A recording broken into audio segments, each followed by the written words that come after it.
Ghostrunner is actually a very good game. It satisfies your fantasy of becoming a cybernetic ninja, all thanks to fun gameplay and design. It's definitely worth its price and I had a lot of fun with it.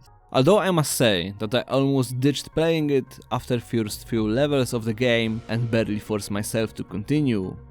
And thank God, because after first 7 levels out of 17, the game becomes extremely fun to play. Those are 2 first hours of the game. Normally it wouldn't be such a problem, but it takes around 8 hours to beat the Ghostrunner. So 1/4 of the game is a really boring experience, and because of that I was left with hunger for more, because it gets better and better every minute after those 2 hours. But why is the beginning so bad? Let us begin. At first you start the game and immediately start running on walls, doing parkour and slicing first type of enemy that is just shooting single bullets at you. Everything seems fine, but then you are interrupted by a pretty long and boring platforming mission. After that you have another parkour moment and another and another. Between them you have maybe 1 or 2 arenas of fighting, which usually will take you 4 minutes each with dying. That is the first problem. First missions are terribly balanced when it comes to fighting, because it is pretty weird that the action takes less time than the platforming to reach the arena itself. I wouldn't mind if the parkour was actually interesting and required any real challenge, but it doesn't. Mirror's Edge from EA has only that, parkour, but that is all it needs. But how does it not become stale even if you do the same things for hours and hours? Mostly because it requires ultimate precision from you. Just pushing buttons is not as easy and you need to time it perfectly. The difference between wall running in Mirror's Edge and Ghostrunner is that in the first, if you do it too soon or too late, you will become a bloody mess 100 meters below, while in the second it is infinite run. Dice always puts you on the brink of death, and if you want to survive you need to know your controls better than yourself. Thanks to that, every dangerous action and trick feels much more rewarding than it could ever be in other parkour games. You experience importance of every second, because one wasted could mean a complete failure. It takes a lot of time to regain momentum in Mirror's Edge and almost none to lose it. You need to realize how can you maximize your performance, which way is the best, which action is the optimal one. Everything matters because it's all about efficiency. Ghostrunner's parkour is very arcadey. It doesn't need even that much precision or timing your jabs, because wall run is infinite.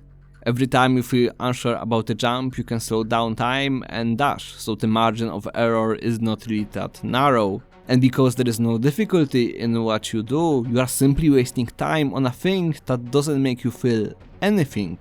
I don't mean that more arcade mechanics are bad. Later the parkour becomes fast, fun, and almost every part has a fun spin on it. However, I feel like developers took too much time with the transition of understanding the mechanics by the player to challenging the same player with the mechanics turned up in difficulty to receive satisfaction and investment from gameplay. And I don't think that anyone wants to be on tutorial levels for a few hours. Design of the fighting encounters isn't much better. They were just boring, and the design of the enemies didn't really help either. Later the variety goes up a lot, but in the beginning you have a slow shooter boy and a machine gun guy. They do not bring that much variety, and you have to deal with them for a long time before seeing another types of enemies. They also require a very small tactic to beat. One just requires to be a bit more cautious. If Ghostrunner would be a more hasty with introducing new types of enemies, the game would be a lot better. The problem was also the parkour design of the encounters. It is actively suppressing the whole sense of parkour, which is freedom of movement. It is to widen your possibilities of movement, allow you to have options for more things than simply going forward. Challenge and mechanics are important in parkour, but for me it is all about possibilities that the movement give you. That is also the same philosophy used in Dying Light. There is no actual challenge when it comes to the parkour itself, but about the satisfaction of being able to choose the way you get to the point A exactly how you want. You are constantly given options of how you want to move, and you have this satisfaction when your decisions turn out to be optimal. Even one zombie that is walking in front of you gives you a massive amount of options. You can slide under him, charge him, turn the other way to avoid him, or even jump on him to maybe get on another elevation. This one situation gives a massive amount of options, and they will branch out to more and more and more, to infinite numbers as you are constantly bombarded with options. Thanks to that, the same route will always be exciting. Freedom allows you to always do things a little bit different. And when you see the options in the first levels of Ghostrunner, you can only feel disappointment. Mostly you will have two options of how you can go in the arena, but you can instantly notice the most optimal route.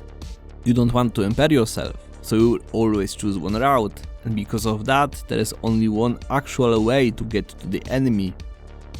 For me, there is not much difference between wall running to an enemy and simply walking to him if this is the only route to get to him. Yeah, it is fancy, but if it's used on every single arena that you fight, it becomes a little bit tiresome.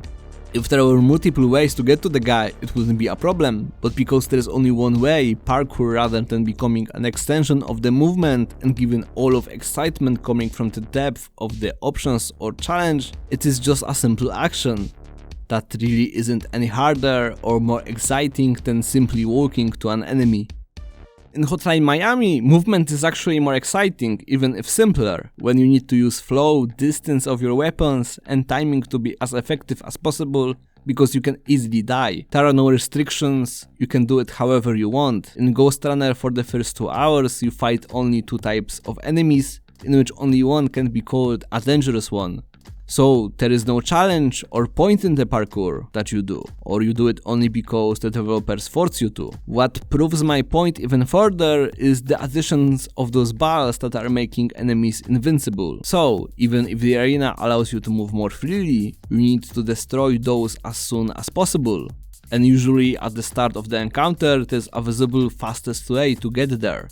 If you choose another route, it will be much more awkward to destroy them. And I think that developers somehow realize that, because on later levels they are practically gone and show up maybe 3 or 4 times for the rest 6 hours of the game and are used very consciously.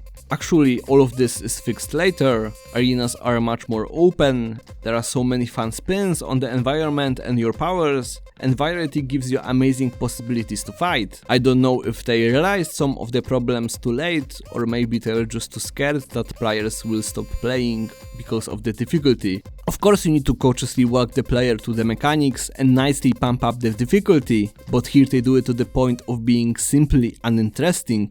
And if you beat the game, a challenge mode is unlocked and you can play the campaign again on a harder difficulty. And the first levels were amazing in that mode. Every parkour bit has a fun interactions with enemies, variety helps, and you have a lot more options because you have to choose your priorities in attacking enemies. It also requires to use tactics that you never used on normal difficulty.